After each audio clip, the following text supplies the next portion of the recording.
2016 number. Well, how do I do that? Well, last year they did 58 billion in revenue. So what do you guys think they'll do this quarter? Give me a number. What do you think? 58 billion last quarter. What are they going to do this quarter? What do you guys think? 65 billion, 30 billion, 45. You guys are crazy. You guys are crazy. No, we don't have to do a linear regression model. I don't think that's going to be helpful. 90 billion, 10 billion, you're all nuts. You're all nuts. The iPad pencil coming out, is that going to help?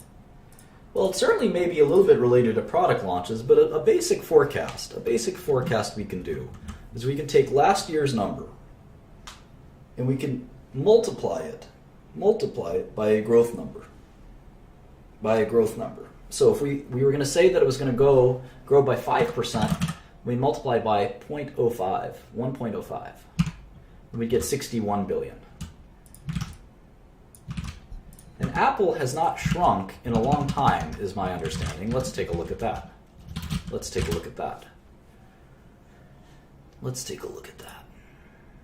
And I want to point out that the goal isn't to accurately forecast the revenue number perfectly, and I'll explain why. So you can see Apple has not shrunk in many years. Since 2006, and we don't even have data that goes back further than that, 10 years, they've not had one quarter where revenue was lower for that quarter than the year before. For this quarter, you can see that Wall Street is expecting 52 billion in revenue. So not only does Wall Street think it'll be the first quarter in a long time where Apple actually generates less revenue than before. We don't know. Wall Street could be wrong. It could be 56 billion, 58 billion. But certainly Apple's saying something. We'll see what Apple's saying in a minute. But Wall Street thinks it'll be lower than last year for the first time in over 10 years. Crazy. That's so crazy. How about the next quarter after that? They're saying -4, then +1. Well, what if there's a recession? Then that'll affect these numbers too, right? It's hard to say.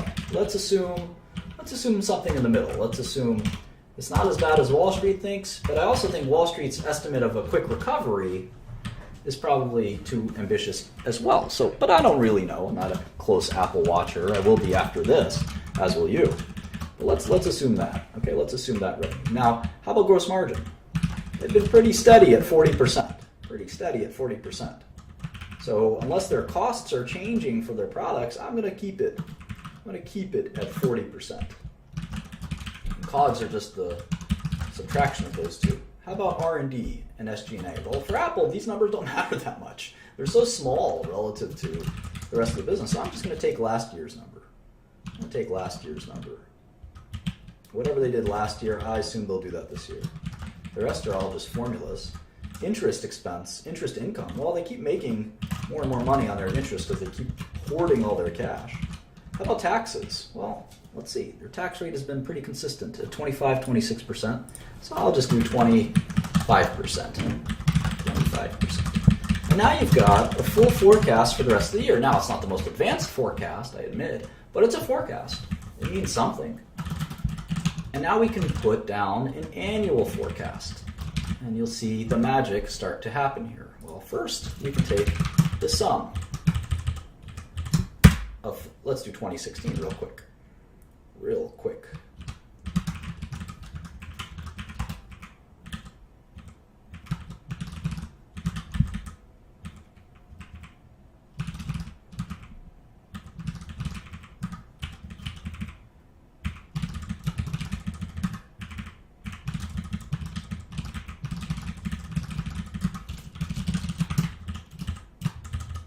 All right.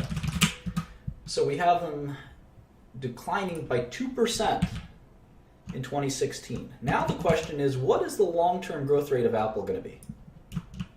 This is the trillion-dollar question, quite literally. Will Apple grow their revenue? Will they shrink? What will happen? What do you guys think? Shrink or grow? From here to 2030, shrink or grow? Take a guess. Shrink or grow? Static? That's a good one. Shrink, shrink. I think they'll shrink.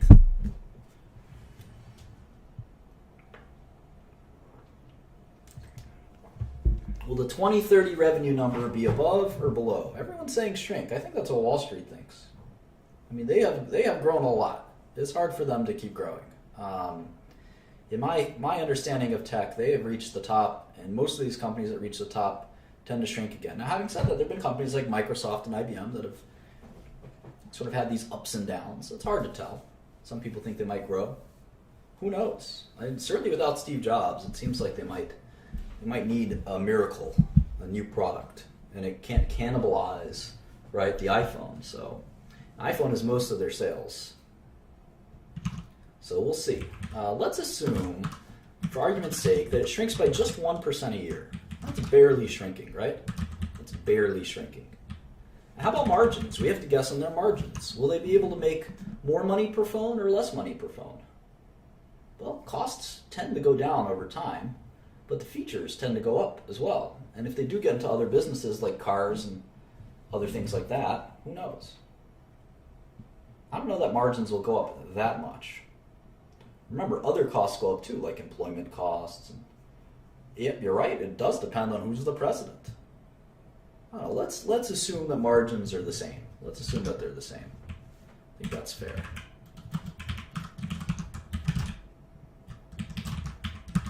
How about their other costs, like research and development and SG&A? If their revenue is going to decline, should we assume their costs decline a little bit too? I think that's only fair. That's only fair. How about interest income? That will probably keep growing because all the cash they're accumulating. Taxes, will their taxes go up? I don't know, it's hard to say. 25% taxes seems reasonable. So now we've got a long-term forecast for Apple that goes out to 2030. So what do we do with this forecast? What do we do with this forecast? Who gets a gold star? Who gets a gold star in class? How do we take this forecast and make it useful?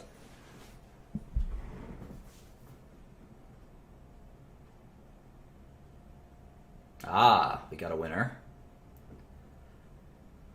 Got one winner at least.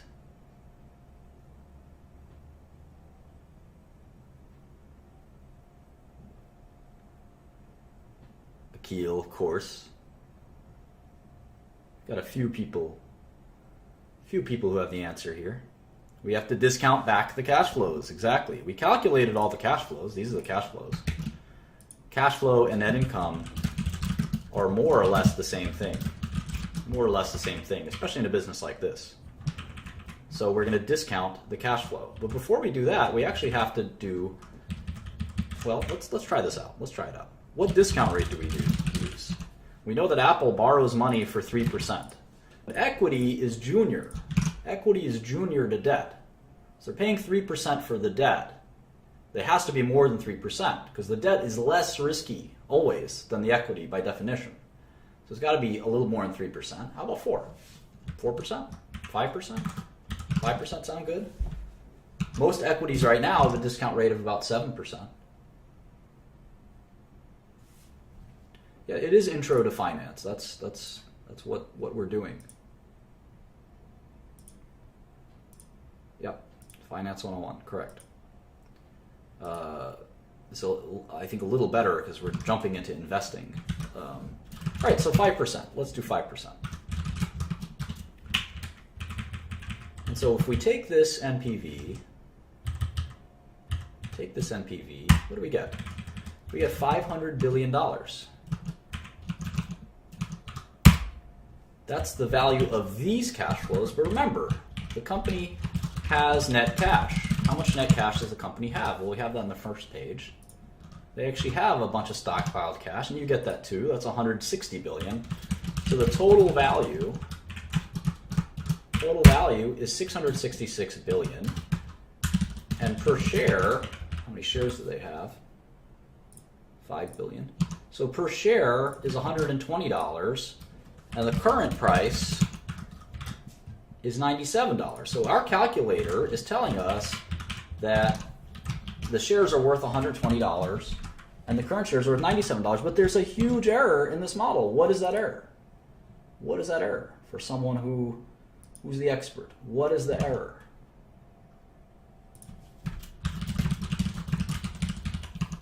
What is the error? There's a gigantic error in this model. Who can spot it? Who can spot it? Nah. It's a much more fundamental, basic error here. Yes, Brett Larson's got it. No, no, no, no. No, no, no. No, no, no, no. See if any of the Blab users can get it.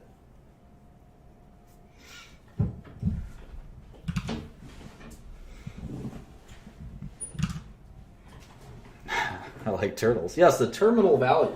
The terminal value is crucial. So remember what the definition. The definition. A company is worth the discounted sum of its cash flows from today until eternity. This model ended in 2030. I don't know about you guys, but I hope to be here after 2030, and I'm sure Apple feels the same way. So I think that ending the company in 2030, that doesn't make sense, right? They're going to be here in 2040 and 2050 and 2060, right? So we got to keep this going. But how do we keep it going?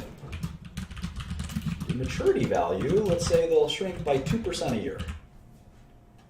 2% a year. This is a pretty obvious error, and anyone who got it wrong should be ashamed of themselves. Just kidding, but remember for next time.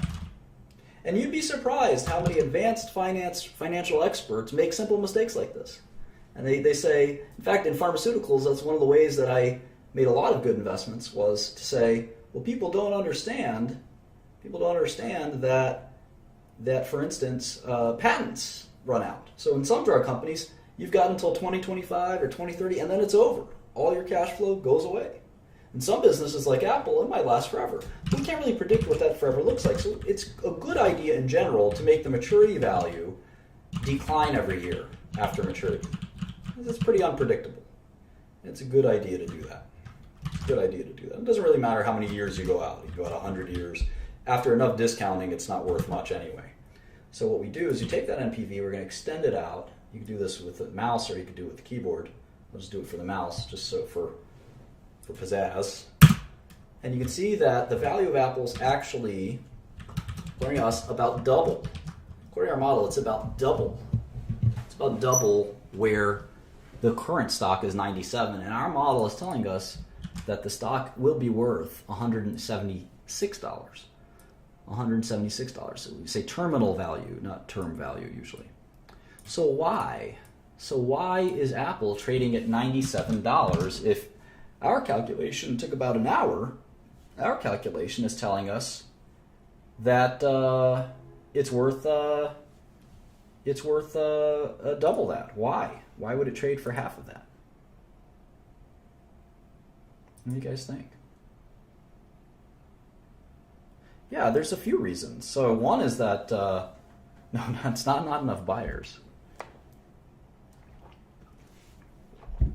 No, it's look at the model. The model is telling you, the model is not wrong. If these things happen, this is a calculation that's as sure as gold. If this happens, it's worth $200, $175. It's because there could be more risk to these numbers than we think. We don't know if this will happen. This is forecasting Apple is going to be a leader in tech for the rest of eternity. That may not happen. That they're going to shrink just slightly. Just slightly. That may not happen. Apple may shrink faster than that. And the risk that we're saying that this will happen is very low. We're saying not only will they be a top player for the next 30 years, but it's very unlikely that anything bad will happen to them. Well, that seems a little generous, so maybe we bump that discount rate to 6%. All right, now it's not as attractive. The per share value is 157 instead of 175. Well, what if we increase that maturity value, decrease it to negative 3%? All right, that chops it down a little bit more. How about negative 4%? How about instead of a discount rate of 6, we say 6.5? Well, you can make this say whatever you want, right? So what value is it? Well, there is value. I'll show you in a second. But let's take that negative 1%. We have them declining by negative 1%. Let's make that negative 2%. What is the NPV now? Oh, it's only $130 per share instead of 97, which is the current stock price. Well, if you told me something is worth 130, and right now it's selling for 97, I'm not that attracted to that. And that's only 30% difference. And most people are wrong, especially in stock picking. They're wrong by about 30%. And Christian, you're wrong about you're wrong about that. Net income does equal free cash flow over long periods of time. So I would argue that's a very trivial mistake relative to the terminal value, which is a huge mistake. So anyway, so the question really is, other than these sort of nits and gnats, the question really is, what will happen? How do we forecast accurately? Well, this is hard. You can't learn that in 5 minutes. I showed you in 15, 20, 30 minutes how to forecast the biggest company in the world relatively accurately. I mean, our model is telling us $130 a share, the current stock price is 97. And we can tell that if Apple starts to shrink, it'll be worth probably about where they're at. If they shrink a lot, let's see what happens if they shrink a ton. Let's see if the disaster ensues and Apple starts, I don't know if it's Facebook or Google, but someone just comes in and eats their lunch and just destroys them. What'll happen to Apple? Well, I could see their stock being worth $70. $70. What if they really get decimated? Like next year they drop by 20%. The year after that they drop by 20%. It really starts to get really ugly. Well, then maybe the stock's worth $45 a share.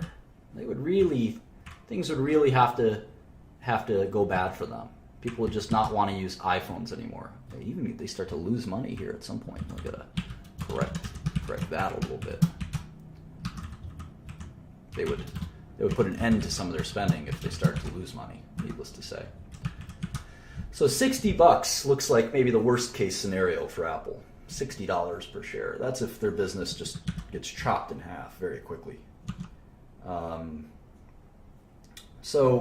the current stock is 97, so $58 would be their kind of, I don't know if it's called a worst case scenario, but a pretty bad scenario for them.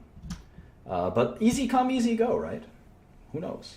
And so we're going to spend a lot of time talking and thinking about, how do we forecast more accurately? And that's a question that, may not be easy to grasp, but it could take many, many years. So we're going to go to the softer side of business. We forecasted one company. We'll do some more. We'll do whatever company people want to do, Tesla or Chipotle or whatever company is fun that people would like. And we could build that model in as little as, half an hour. But the hard part is learning a company really well takes a lot longer time than that. And let me go to the PowerPoint to discuss that a little bit more. So this is what we call, when we try to actually value a company, we have to do something called fundamental research.